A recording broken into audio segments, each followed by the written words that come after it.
நாளைய நாள்ல அதாவது பிப்ரவரி மாதம் 17ஆம் தேதி என்பிபி அரசாங்கம் தேசிய மக்கள் சக்தியினுடைய முதலாவது சம்பவம் அப்படின்னு கூட சொல்லலாம். முதலாவது வரவு செலவு திட்டத்தை சமர்ப்பிக்க போறாங்க பாராளுமன்றத்துல.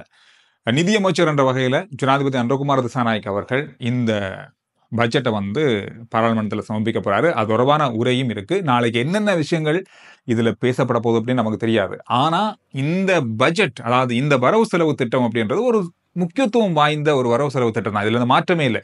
காரணம் என்னன்னு சொன்னா, சவுத் ஏசியாவிலே அல்லது உலகத்திலே நாங்க எடுத்துக்கொண்டாலே 2 பெரும்பான்மை உள்ள ஒரு அரசாங்கம் இலங்கையில இருக்கு. இந்த அரசாங்கத்தினுடைய வரவு செலவு திட்டம் எப்படி இருக்கும், என்னென்ன விஷயங்கள் இதுல உள்ளடக்கப்பட போகுது, அவங்களே பல வரவு செலவு திட்டத்தை எதிர்த்தவங்க. அதாவது தேசிய மக்கள் சக்தியா இருக்கட்டும், ஜேவிபியா இருக்கட்டும், கடந்த காலங்களில் வரவு செலவு திட்டத்தினுடைய பல விஷயங்களை எதிர்த்தவங்க இந்த பட்ஜெட்டை அவங்க எப்படி கொண்டு வர போறாங்க, அவங்க எதிர்த்த விஷயங்கள்ல என்னென்ன மாற்றங்கள் கொண்டு வந்திருப்பாங்க, என்னென்ன கொண்டு வர போறாங்க, எதற்கு முக்கியத்துவம் கொடுக்க போறாங்க, இந்த மாதிரி பல எதிர்பார்ப்புகள் இருக்கிறது.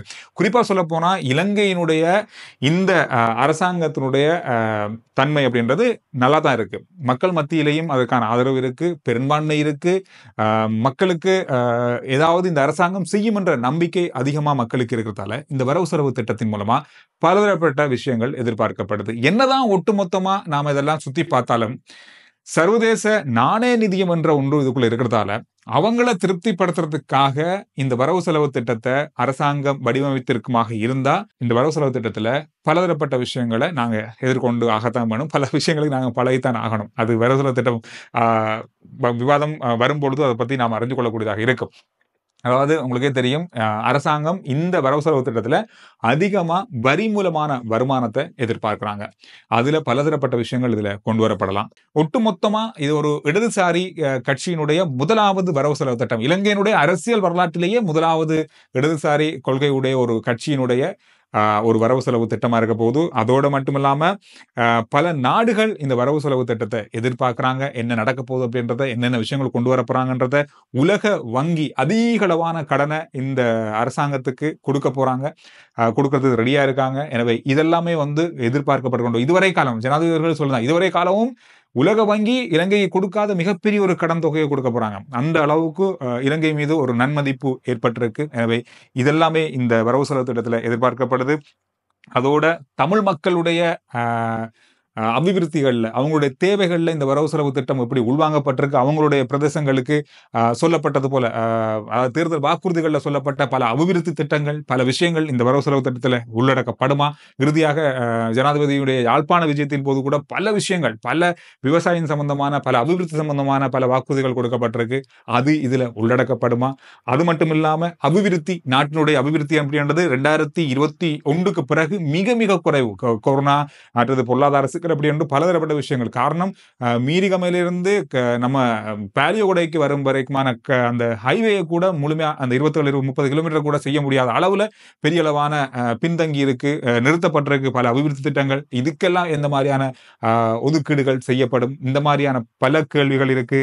இலங்கையை பொறுத்தவரை 2022ஆம் ஆண்டு நம்முடைய கையிருப்பு அப்படின்றது மிக மிக குறைவா இருந்தது. 1.2 பில்லியன், 1.4 பில்லியன், 1.9 பில்லியன் இந்த மாதிரியான தொகைக்குள்ளா இருந்தது. ஆகக்கூடிய தொகையே நமக்கு சொல்ல போனா ஒரு 4 மில்லியனுக்கு அதிகமா இருக்கணும் அப்படின்னு சொல்லி எதிர்பார்ப்பாங்க கையிருப்பு. ஆனா மிக மிக குறைவான ஒரு கட்டம் தான் நமக்கு இருந்தது. 1.9 பில்லியன் நினைக்கிறேன் இலங்கை வங்கியுடைய தரவுகள் அடிப்படையில். ஆனா அது கொஞ்சம் கொஞ்சமாக இப்ப அதிகரிச்சு 6 பில்லியன் அமெரிக்க டாலர்கள் இப்பொழுது அரசாங்கத்தினுடைய அல்லது இலங்கையினுடைய கையிருப்பா இருக்கு. அப்படின்றது மிகப்பெரிய ஒரு வளர்ச்சி தான். இலங்கையை பொறுத்தவரை பெரிய வளர்ச்சி தான்.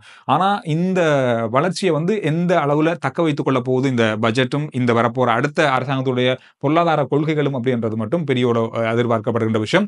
இப்ப இருக்கிற தொகையை, அதாவது இந்த 6 பில்லியனை வைத்துக்கொண்டு வருகின்ற 5 முதல் 6 மாதங்களுக்கு இலங்கையினுடைய அத்தனை இறக்குமதியையும் முழுமையா செய்யக்கூடிய கையிருப்பு இலங்கையிடம் இருக்கு. இது ஒரு பெரிய ஒரு பலம் இப்ப இருக்கிற அரசாங்கத்துக்கும் இப்ப இருக்க இந்த பொருளாதார விஷயங்களுக்கும் இறக்குமதிக்கும் அப்படின்னு சொல்லலாம். சொல்லலாம். எனவே அந்த அளவு இலங்கையினுடைய வளர்ச்சி மிக மிக அதிகரித்து கொண்டிருக்கு. காரணம் இப்ப இருக்கிற அரசாங்கத்துடைய ஆரோக்கியமான தன்மை. என்னதான் விமர்சனங்கள் அரசாங்கத்தின் மீது வைக்கப்பட்டாலும், என்னதான் சில குற்றச்சாட்டுகள் வைக்கப்பட்டாலும், இந்த வளர்ச்சியினுடைய அல்லது பொருளாதாரத்தினுடைய பக்கமாக கொஞ்சம் கொஞ்சமாக வளர்ற தன்மை அது பார்க்கக்கூடியதாக இருக்கு. கண்டிப்பா அது எந்த பக்கத்தால எதிர்கட்சியாக இருந்தாலும் இதை ஏற்றுக்கொண்டுதான் ஆகணும். அரசாங்கத்தை விமர்சிக்கிறவங்களாக இருந்தாலும் இதை ஏற்றுக்கொண்டுதான் ஆகணும். ஏன்னா அந்த அளவுக்கு கொஞ்சம் கொஞ்சமா வளர்ந்து கொண்டிருக்கு. அரசாங்கத்தின் மீது பல விமர்சனங்கள் இருக்கு, இல்லைன்னு சொல்ல முடியாது. ஆனாலும் இந்த வளர்ச்சியும் ஒரு பக்கமாக இருக்கு. 2023ஆம் ஆண்டு காலப்பகுதியில் உங்களுக்கு எல்லாருக்குமே தெரியும், இலங்கையினுடைய வளர்ச்சி அப்படின்றது 2.3 வீதமாக இருந்தது. அந்த அந்த அளவில் தான் இது இருந்தது. ஆனா அது கொஞ்சம் கொஞ்சமாக அதிகரிக்கப்பட்டு 2024ல அது 5 வீதமா வரணும் அப்படின்றதான் சர்வதேச நாணய நிதியத்தினுடையும் உலக கடன் வழங்குனர்களுடைய எதிர்பார்ப்பா இருந்தது. ஆனா அது அந்த அளவுக்கு வராட்டியும் 2.3 வீதத்துக்கும் அதிகமா இப்பொழுது வளர்ந்திருக்கிறது இலங்கை. இந்த வருஷம் இன்னும் பலமா வளரக்கூடிய வாய்ப்புகள் உருவாகும் அப்படின்ற ஒரு எதிர்பார்ப்பு இருக்கிற நேரத்துல வர முதலாவது வரவு செலவு திட்டம் அப்படின்றதால இந்த வரவு செலவு திட்டம் பெரிய அளவாக எதிர்பார்க்கப்படுது. நாளைக்கு இந்த நேரம் நாம இந்த வரவு செலவு திட்டத்துல சொல்லப்பட்டிருக்கிற விஷயங்களை பற்றி பேசக்கூடிய வாய்ப்பு இருக்குன்னு நினைக்கிறேன். நீங்க இந்த வரவு செலவு திட்டத்துல என்னென்ன விஷயங்களை எதிர்பார்க்கீங்களே, என்னென்ன விஷயங்கள் இந்த வரவு செலவு திட்டத்தின் மூலமா வந்தா நல்லா இருக்கும், கடந்த கால அரசாங்கங்கள் இந்த வரவு செலவு திட்டத்தின் மூலமா எதுக்கெல்லாம் தேவையில்லாம நிதியை ஒதுக்கினாங்க, எதுக்கெல்லாம் தேவையில்லை அப்படின்னு நீங்க நினைச்சீங்க அப்படின்றதுல கருத்துக்களை பதிவிடுங்க. இன்னும் ஒரு முக்கியமான செய்தியை நான் பார்த்தேன். அதாவது இலங்கை இராணுவத்தில் இருக்கின்ற மேஜர் பதவிகளுக்கு கீழுள்ள பணியாளர்கள்ல அவங்களுடைய கடவுச்சீட்டுக்களை அந்த பணி அதாவது அந்த பிரிவுக்கு பொறுப்பான அலுவலகங்கள் அல்லது பிரிவுக்கு பொறுப்பான பகுதிகளில் கையளிக்கும்படி கேட்டுக்கொள்ளப்பட்டிருக்கு. இந்த விஷயம் 2-3 நாளைக்கு முதலும் பேசப்பட்டது. இன்றைக்கு உத்தியோகபூர்வமாக செய்தியாக பார்க்க கிடைச்சது. அண்மை நாளில் ஒரு செய்தி நீங்கள் பார்த்துருப்பீங்க. ஒரு மேஜர் துபாய் சென்றிருந்தார். அந்த அவர் பாவித்த அல்லது அவருக்கு வழங்கப்பட்ட துப்பாக்கியும் இல்லாமல் போயிருக்கு அப்படின்ற ஒரு குற்றச்சாட்டு முன்வைக்கப்பட்டு பல கைதுகள் அதில் இடம்பெற்றிருந்தது.